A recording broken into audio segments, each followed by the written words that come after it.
Last night at 6 o'clock in the evening, while the sun was still up and tourists were walking the streets of Washington, D.C., a 21-year-old man walked up to a security checkpoint outside the White House, reached into his bag, pulled out a handgun, and started shooting.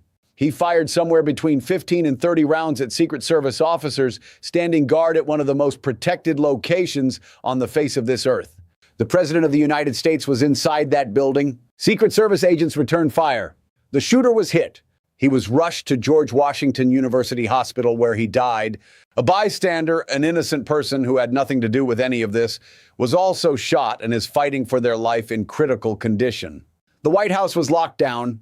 Journalists on the North Lawn scrambled for cover. Videos hit the internet within minutes. And by nightfall, a name had been released. Nasire, 21 years old, from Maryland. Here's the part that is going to make your blood boil. This was not a surprise. This man was not unknown. He did not appear out of nowhere. Nasire had been to the White House before. Not as a tourist. He had tried to force his way in. He was arrested by the Secret Service. He was sent to a psychiatric ward for a mental health evaluation. A stay-away order was issued against him. The Secret Service had his name. Local police had his name. Federal investigators had his name. His social media contained a post that appeared to threaten violence against President Trump, and another post where he wrote, in plain language, that he was the Son of God. And last night, he walked up to the front door of the most heavily guarded building in America with a loaded weapon in his bag and opened fire. I want you to sit with that, because it tells us something important. Not just about this one man, not just about this one night. It tells us something about a system that keeps failing, in the same ways for the same reasons, over and over again. Let me tell you who Nasire was. He had been living in the Washington, D.C. area for about a year and a half. Based on everything investigators are now piecing together, he had been in a deepening mental health crisis for most of that time. In the summer of 2025, nearly a year ago, he had already tried to enter the White House. He walked into a restricted area. He was arrested. During one of his encounters with law enforcement, he told officers that he was Jesus Christ and that he wanted to be arrested. Let me stop there, because that sentence should alarm every single one of you. A young man in clear psychiatric distress tells law enforcement he is Jesus Christ. He is taken to a psychiatric hospital. He is evaluated. He is released. And then, despite everything in those files, despite that hospitalization, despite that stay-away order, last night he showed up again with a gun. The question every American should be demanding an answer to right now is how? How does someone with that documented history obtain a firearm and walk up to the White House gate? That question does not have a simple answer, and I'm not going to pretend it does. In theory, people who have been formally declared a danger to themselves or others are prohibited from purchasing firearms under federal law. That has been the rule for years. In practice, the system is full of holes. Information doesn't always flow from psychiatric facilities to the FBI's background check database. State records don't always sync with federal records. A psychiatric hospitalization, even an involuntary one, doesn't automatically flag someone as prohibited from buying a gun unless very specific legal steps are taken. And those steps are inconsistent, varying from state to state, dependent on paperwork, dependent on whether the right information was transmitted to the right place.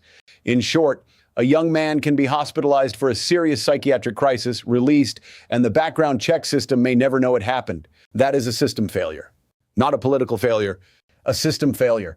The machinery that is supposed to prevent dangerous people from accessing weapons is not working the way it was designed. Now let me put last night in context, because it did not happen in a vacuum. This is the third major security incident targeting President Trump in less than 2 years. In July 2024, a gunman in Butler, Pennsylvania came within an inch of killing him. A bullet grazed his ear. One person in the crowd was killed. 2 others critically injured. The shooter was a 20-year-old who had been flagged as suspicious before the attack began. In September 2024, another man was found lurking near Trump's golf club in Florida with a weapon. Last April, just a month ago, a gunman attempted to open fire at the White House Correspondents' Dinner. Trump was evacuated. The suspect had written a manifesto. And now this. 4 incidents, 2 years. 1 president. At what point does this pattern force a serious national conversation? Not about politics, not about which party to blame, about the condition of a country where the leader of the free world cannot sit in his own home without someone trying to kill him. I have lived through enough American history to remember when political violence of this kind was rare enough that it stopped the entire nation. When Reagan was shot in 1981, the country went silent. Democrats and Republicans, everyone was united in horror. Today, these incidents are coming so fast, they barely slow the news cycle. By Tuesday, this may already be off the front page. That normalization scares me more than any individual shooting. Because a country that becomes numb to political violence has lost something essential, something that took generations to build. The shared belief that however fierce our disagreements, we do not resolve them with weapons. That norm is fraying. And the question is why? Part of the answer is mental health. We have a genuine crisis in this country, not a metaphorical one. Our psychiatric system has been hollowed out over decades. Funding cut, hospital beds eliminated. Community mental health centers closed. The number of psychiatric beds per capita in America today is a fraction of what it was 50 years ago. What that means in practice is that people in serious mental health crises cycle through emergency rooms, jails, and brief hospitalizations without ever receiving the sustained treatment that might actually change the course of their lives. They get stabilized, they get released, and they go back. That is not a compassionate system. That is not a functional system. And last night is the result. The other part of the answer is harder to talk about, but I'm going to talk about it anyway. We are living in a period of political polarization unlike anything most living Americans have experienced. And the rhetoric that comes with that polarization on both sides, I want to be clear, has consequences. When political opponents are described as enemies, when disagreement is framed as war, when the language of politics stops being about ideas and starts being about destruction, the most unstable, the most desperate, the most mentally fragile people in the population hear something different than the rest of us do. They hear permission. That is not a partisan observation. Political violence in this era has targeted people across the spectrum. It is a shared national failure rooted in a shared national atmosphere.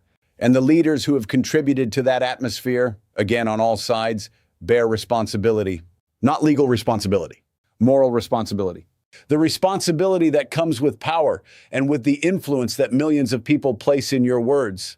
Now I want to talk about what actually needs to change, because I refuse to have this conversation and walk away without saying something concrete.